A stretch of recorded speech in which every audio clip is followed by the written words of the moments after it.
बच्चों आज की क्लास में भी एक छोटा सा टॉपिक करने वाले हैं हम लोग। और टॉपिक है हमारे पास थर्स्ट एंड प्रेशर। फाइन। तो थर्स्ट क्या होता है बेटा? थर्स्ट ना फोर्स ही होता है।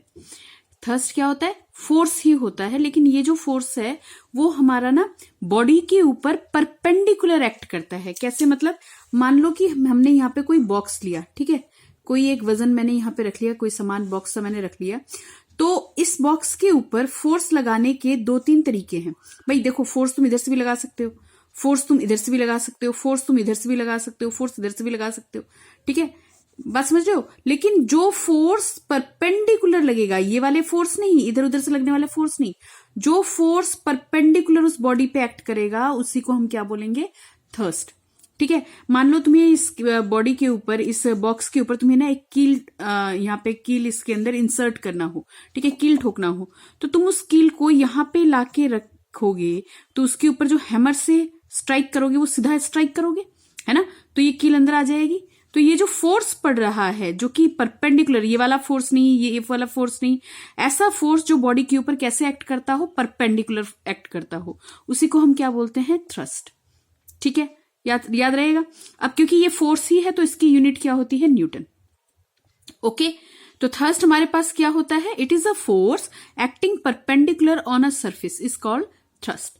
ओके, अब देखो प्रेशर की बात समझो। जो प्रेशर होता है ना, अब प्रेशर को ना बहुत एक सिंपल तरीके से बात करते हैं। देखिए, मान लीजिए ये हमने एक बॉक्स लिया जैसे वहां पे लिया था, ठीक है, और इस बॉक्स पे एक हमने कील ले लिया, कील, ठीक है, कील, ओके, और दूसरा भी हमने कील लिया, लेकिन वो कील जो है वो नीचे से ना शार्पन नहीं है। मान लो कि ये जो हमने यहाँ पे कील लिया ये ना शार्प है, ठीक है, और यहाँ पे जो कील लिया उसका जो ये एज होता है ना बेटा, ये नुकीला सा जो एज होता है ना, जैसे ये कील है तो इसका नुकीला सा एज होता है ना, किनारा, ठीक है। अब इसमें ये मैं यहाँ से काट के निकाल दूं तो ये मेरे पास कील कैसा हो जाएगा? ऐसा कील हो जाएगा, है ना। अब जरा सोच के बताओ मेरे को कि कौन से कील पे तुम प्रेशर लगाओगे कि वो आसानी से अंदर की तरफ इंसर्ट हो जाए? भाई ये जो कील जिसमें नुकीला हिस्सा है उस पे अगर तुम फोर्स लगाओगे तो वो बड़े आराम से अंदर की तरफ इसके अंदर एम्बेडेड हो जाएगा, ठीक है। लेकिन जो दूसरा है जिसका ये नुकीला हिस्सा मैंने काट के अलग से फेंक दिया हो, उसको क्या अंदर की ओर यहाँ पे इंसर्ट करना इजी होगा? नहीं होगा। तो क्या समझे? एरिया, कम से कम एरिया, राइट, कम से कम एरिया। अब इसको सोचो जरा, सुई लेते हो, भाई सुई से सिलाई वगैरह करते हैं ना, अगर उस सुई की अगर नोक ही टूट जाए तो क्या सिलाई करना संभव है? अच्छा, एक और सिंपल सा एग्जांपल समझो। चाकू से मम्मी को सब्जी घर में काटते हुए देखा होगा, चाकू से, है ना। तो अगर वो चाकू की धार खत्म हो जाए, क्या उससे सब्जी काटना संभव होगा? मतलब बहुत ज्यादा फोर्स लगाना पड़ेगा। बस समझ रहे हैं यहाँ पे किस चीज का फर्क आ रहा है? एरिया का।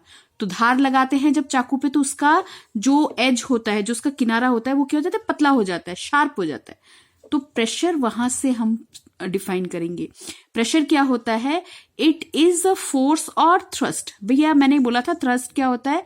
फोर्स ही होता है, लेकिन वो फोर्स जो कैसे एक्ट करता है? परपेंडिकुलर एक्ट करता है, ठीक है। तो प्रेशर क्या होता है? इट इज अ फोर्स और thrust on per unit area, ठीक है। एक छोटे से एरिया पे कितना फोर्स एक्ट कर रहा है, यूनिट एरिया पे कितना फोर्स एक्ट कर रहा है, वही हमारा क्या है? प्रेशर। तो प्रेशर को हम कैसे दिखाते हैं? Force upon area. क्लियर होती है बात? अब अगर ये प्रेशर को हम फोर्स अपॉन एरिया दिखा रहे हैं, अभी धीरज रखो, 2-4 एग्जांपल दूंगी, क्लियर हो जाएगा, ठीक है। Pressure is equal to force upon area. अब फोर्स की यूनिट क्या होती है? न्यूटन। एरिया की क्या होती है? Metre square. तो इसकी ऐसा यूनिट क्या हो जाएगी? न्यूटन पर मीटर स्क्वायर। अब क्योंकि ये फोर्स था तो इसकी यूनिट क्या थी? न्यूटन, राइट, ठीक है। अब इसको साइंटिस्ट के सम्मान में उनके नाम के ऊपर नाम रख दिया जाता है, ठीक है। तो इनका इसको 1 न्यूटन पर मीटर स्क्वायर, इसको हम 1 पास्कल भी बोल सकते हैं। यानी कि प्रेशर की एक यूनिट पास्कल भी होती है, बड़ी क्लासेस में पढ़ेंगे। बार, टॉर, ये भी प्रेशर के यूनिट होते हैं, ठीक है। तो अभी फिलहाल इतना याद रखो, न्यूटन पर मीटर स्क्वायर इज पास्कल। इसको कैसे डिनोट करोगे? पी, कैपिटल पी, स्मॉल ए, ठीक है। आओ आगे थोड़ा सा काम और कर लो। देखो इसमें नोट करने वाली बात यह है हमारे पास कि प्रेशर इज इक्वल टू, जो ये प्रेशर है ना वो 2 चीजों पे निर्भर करती है।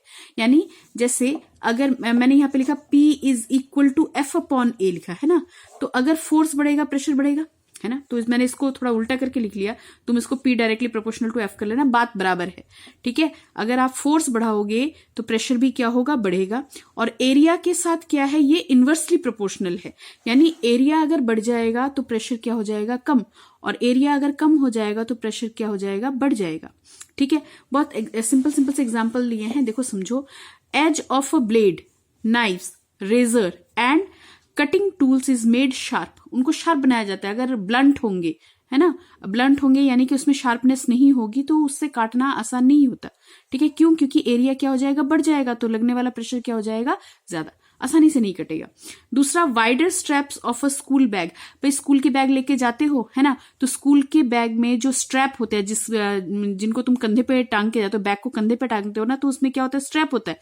अगर वो स्ट्रैप पतला कर दिया जाए, ठीक है, तो क्या होगा, तुम्हें वहां पे क्या लगेगा, प्रेशर ज्यादा, तुम्हारे कंधे पे क्या आ जाएगा, दाग आ जाएगा, तो वाइडर स्ट्रैप्स लिए जाते हैं, है ना। Sleepers are laid under railway tracks, railway track देखिए ना, रेल की पटरियां, इसके नीचे क्या डाले जाते हैं, स्लीपर्स डाले जाते हैं, ठीक है। एरिया बढ़ जाएगा तो लगने वाला प्रेशर क्या होगा, कम, ठीक है। तो मेरे ख्याल से थ्रस्ट और प्रेशर में इतना समझ में आया होगा। थ्रस्ट क्या होता है, जो परपेंडिकुलर फोर्स एक्ट कर रहा है, ठीक है। और प्रेशर क्या होता है, फोर्स पर यूनिट एरिया जो होता है वो होता है हमारे पास प्रेशर, ठीक है बेटा जी, इतना करके रखो। Okay, bye.